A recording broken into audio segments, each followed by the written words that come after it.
Сәлем достар, сіздермен Салтанат. Бүгін сіздерге қол жетімді сливкисіз, миксерсіз дайындалатын Happy Pie тортын көрсетемін. Тортты қайнатпалы креммен жасаймыз. Ешқандай сливкисіз, миксерсіз жасалынады. Өте оңай. Шоколадты корждар қайнатпалы креммен өте жақсы үйлеседі.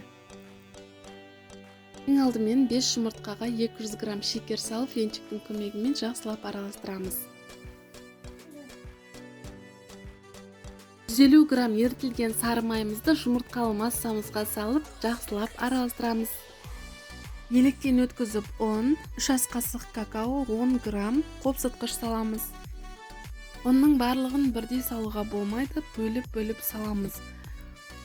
Жұмыртқаның көлеміне қарап, үлкендеу болса көбірек кетуі мүмкін. Бірден көбірек салып жібермеңіздер. Осы видеода көрсетілгендей, венчиктен жаймендеп ағып тұру керек массамыз. Мен әсел пешінде 160-170 градуста 7-8 минут пісіріп аламын.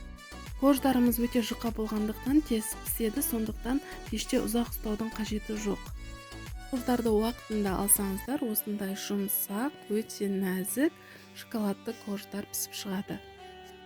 Торттарды қайнатпалы креммен жасадым. Қайнатпалы кремнің рецептісін описание бөліміне төменге сілтемесін қалдырамын. Бұл видео менде болғандықтан қайта оны түсіруді жөн көрмедім.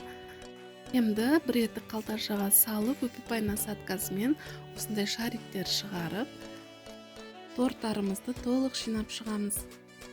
Корждар піскен соң, әрине оларды қалаған формаңызда кесіп жасай берсеңіз болады. Корждардың барлығын осылай теріс қаратып салатын боламыз. Онда тортымыз бір тегіс әдемі болып шығады. Қазір үшін 2 ас қасық какао, 30 грамм сары май, 3 ас қасық сүт қосып, баяу отта қайнатамыз. Көп қайнатудың қажеті жоқ. Бір бұрқ өткен соң, қоюланған соң оттан аламыз. Зор қоюланған соң оттан алып, бөлме температурасында суытып, сосын тортымыздың бетіне құямыз. Глазур жасағанда сүттің орнына қаймақты пайдалансаңыздар, глазурларыңыз жылтырап, өте әдемі болып шығады.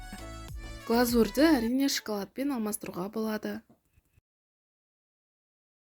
3-4 сағатта холодильникте осындай жұмсақ, нәзік және дәмді болып шығады.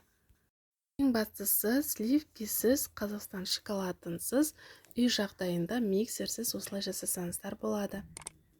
Сіздермен болған Салтанат. Каналыма тіркеліп лайк басып, пікір қалдыруды ұмытпаңыздар.